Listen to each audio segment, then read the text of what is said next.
E aí, cara, como que é a vida? Quanto tempo que você tá deputado? Cara, eu fui eleito a primeira vez agora em 2018, né? Nessas eleições que acabou tendo uma série de renovações. E tô aí tem 2 anos e meio já. E Uma por que que bagunça tu... danada. E por que... Por que que tu saiu do teu partido, cara? Cara, o que aconteceu, assim? Eu fui eleito pelo PSB, né? Que é o Partido Socialista Brasileiro, mas todo mundo sabe que eu sou um liberal, né? Eu fui pro PSB na época por uma questão de circunstância local, né?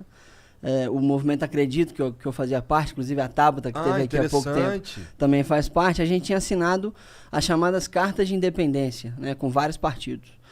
Um deles era o PSB. E o que eu tinha mais proximidade lá no Espírito Santo era o próprio PSB. Aí eu entrei, né, no PSB. Foi uma relação tranquila de início, mas logo quando chegou a reforma da Previdência, que eu fui um dos grandes defensores, inclusive convenci outros deputados a votarem a favor. Foda. Acabou que eles ficaram muito putos comigo, me suspenderam, aí eu fiquei puto de volta com eles e pedi para sair pelo TSE, e o TSE me autorizou a sair do PSB agora em abril desse ano. Entendi. E dá pra tu ficar deputado lá sem ter um partido?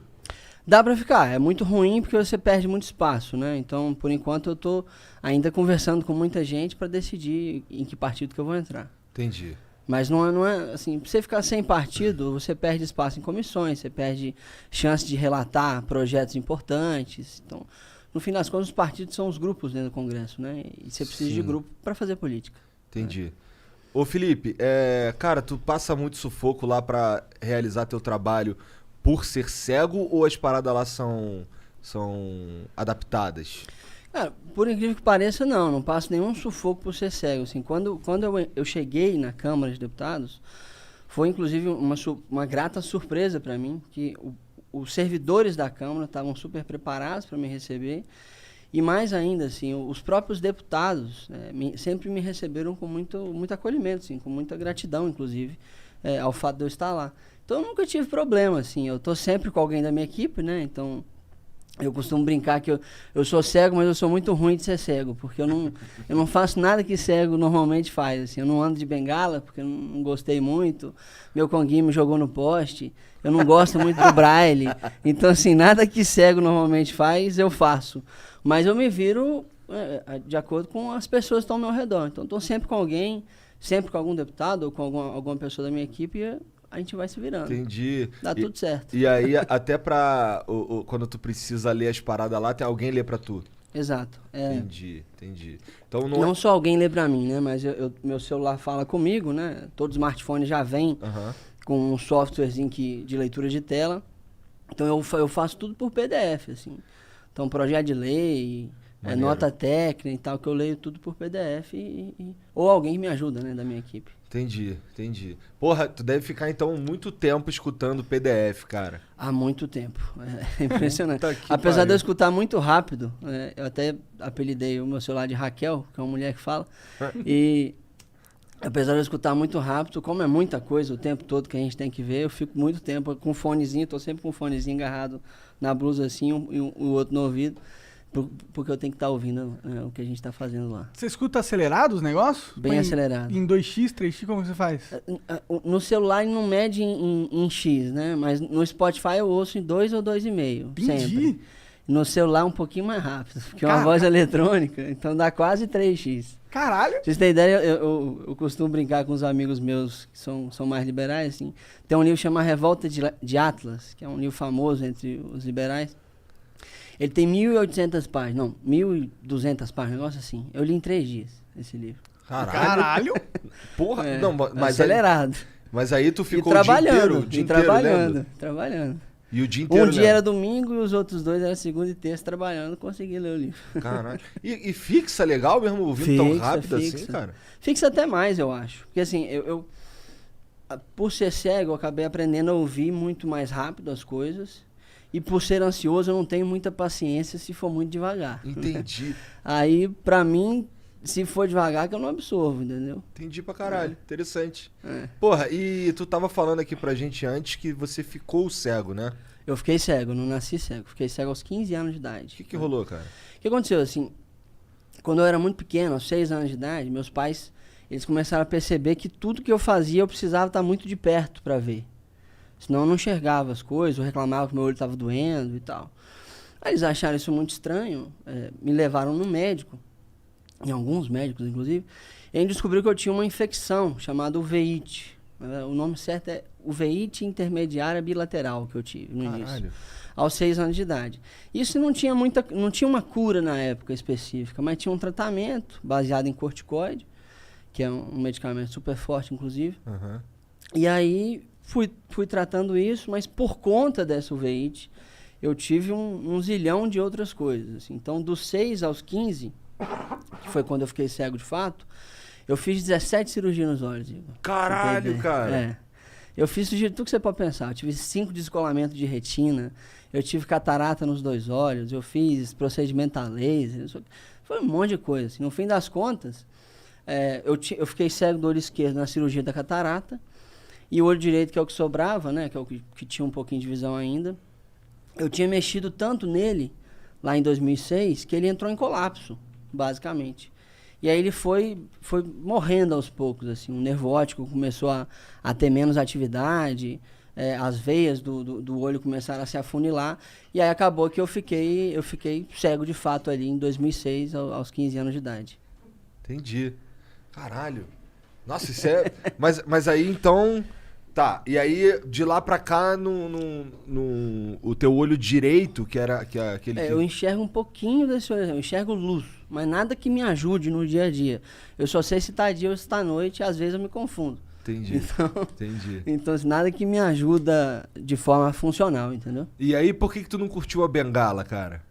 Cara, eu nunca me dei bem com a bengala, assim, eu nunca achei que eu soubesse fazer aquele negócio direito. Teve uma vez que eu fui e me joguei no poste, caí no buraco, deu tudo errado. Caralho, cara. Aí eu falei, eu não quero esse negócio mais não. Aí arrumamos um cão-guia pra mim.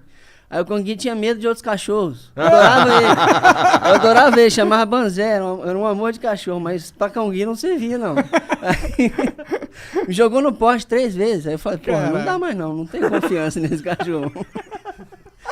E aí, quando eu comecei a me adaptar, assim, ali para os 16, 17 anos, já estava tendo muita tecnologia, né? Uhum. Leitores de tela, computadores que podiam falar, etc. E aí eu nunca tive muita paciência para o Braille, apesar de eu saber o Braille. E acho importante, inclusive me ajuda com etiqueta de remédio, de roupa, inclusive, e etc. Mas para leitura em si, eu uso sempre o PDF, assim. Entendi. E a Raquel acelerada. Tem algum aplicativo no teu celular que te ajuda a se localizar nesse sentido? Não, assim, todo smartphone vem com um aplicativo de leitura de tela, né? Uhum. Que localiza dentro do celular. Tem alguns aplicativos que são bons para cegos se localizarem no espaço, assim. Alguns que eles montaram, tipo um Google Maps para cego. Pode crer. Tem alguns desse sentido. Tem um que chama Blind Square, que era bom pra caramba antigamente, mas só serve pra quem anda de bengala ou de cão-guia, então, então pra mim não deu bom. Caralho. E como que como que você decidiu ir pra política? Por que você decidiu ir pra política? O que aconteceu, assim, eu formei em Ouro Preto, né, em Minas Gerais, eu fiz engenharia de produção, e lá eu participei do movimento Empresa Júnior, né, eu cheguei inclusive a ser um dos líderes nacionais do movimento. Legal. Eu fui presidente do Conselho da Brasil Júnior, que é a Confederação Brasileira. Aí, nesse momento, assim, que a gente estava na Confederação, eu percebi com muita força, assim, a força que tem quando você tem um grupo de pessoas organizado ao redor de um mesmo objetivo, de um mesmo sonho. Isso ficou muito na minha cabeça, né? Logo depois que eu saí do movimento, isso martelava muito na minha cabeça. E eu fui trabalhar, eu voltei para Linhares, que é a minha cidade natal, e eu fui trabalhar com coaching, desenvolvimento humano, consultoria, etc. E eu gostava de fazer isso, né? Eu fiquei com isso há quase uns 3 anos. E eu comecei a perceber o seguinte, cara, se eu quiser realmente mudar a vida das pessoas, adiantaria pouco eu mudar as decisões que elas tomam, que é o que eu fazia como coach, e adiantaria muito se eu mudasse o ambiente de oportunidades no qual elas estavam inseridas, né? Porque o que muda a vida da gente é uma oportunidade, né? O que me mudou na minha vida foi a oportunidade de estudar. O que muda cada um de nós aqui é alguma oportunidade que você acabou tendo, né? E se a gente tem mais e melhores oportunidades para todo mundo, você muda a vida de muita gente. Aí eu falei, pô, é isso aí que eu tenho que fazer, então, né? É mudar e melhorar o ambiente de oportunidade que as pessoas têm. E quem faz isso, para bem ou para mal, no Brasil, é a política, né? Ou melhor, a política mais atrapalha do que ajuda, muitas das vezes.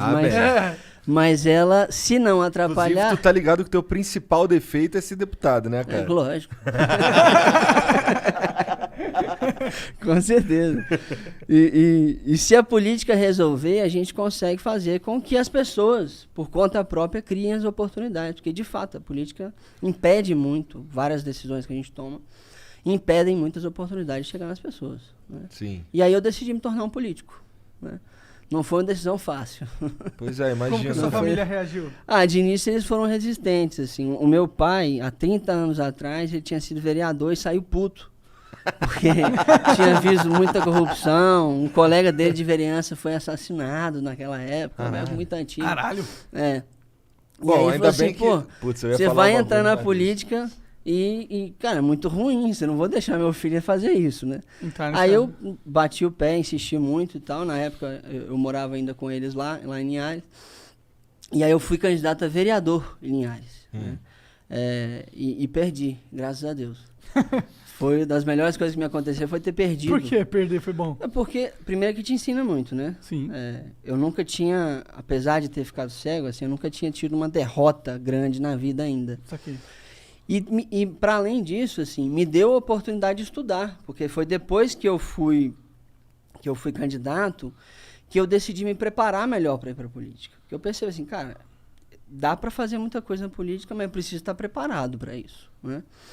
E foi aí que eu decidi fazer um mestrado. E eu fui fazer o meu mestrado em políticas públicas lá em Oxford, né, da hora. Inglaterra. É fácil sim fazer um mestrado em Oxford? Não é fácil. Mas o cara é mas dá pra fazer. Engenheiro de quê? De produção? O cara é engenheiro de produção. Entendi. Tá tranquilo. Mas eu acho que é mais foda ainda. Tipo, no sentido, não é só porque ele é engenheiro que é fácil, entendeu?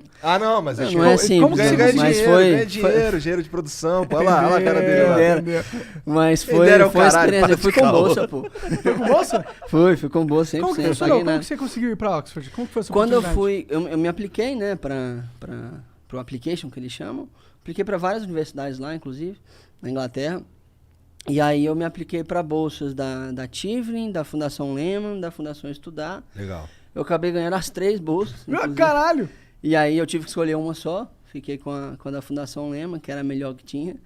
E tinha mais conexão com o Brasil, e da Fundação Estudar também. E aí fui para Oxford, fiquei lá. Foram 10 meses praticamente de curso, mais 2 de trabalho final. Mas lá mesmo foram 10 meses. Foi uma experiência incrível, assim. Minha turma tinha 113 pessoas de 64 países diferentes. Nossa, deve ser muito louco isso. Tinha gente, assim, o piorzinho lá era eu. E aí tinha, por exemplo, uma menina, a Brianna, que era dos Estados Unidos, ela tinha feito parte da negociação do acordo nuclear com o Irã. Caralho! Tinha um cara lá que era chefe de 200 mil policiais no Paquistão. Caralho! Assim, realmente o pior que sou eu. Então, caralho! E eu aprendi muito com meus colegas, assim. Inclusive mais do que com os professores. Caralho, incrível, porque cara. Esse ambiente que é criado nas transformador. universidades, essas universidades maiores, assim, mais antigas, é isso que é rico, assim, essa troca que você tem com as pessoas e tal. É isso que acaba fazendo você aprender muito. E foi sensacional, assim. Uma das coisas que mais me ajuda hoje na tomada de decisão política é a minha experiência lá em Oxford. Porra! Entendi. Foram 10 meses, então.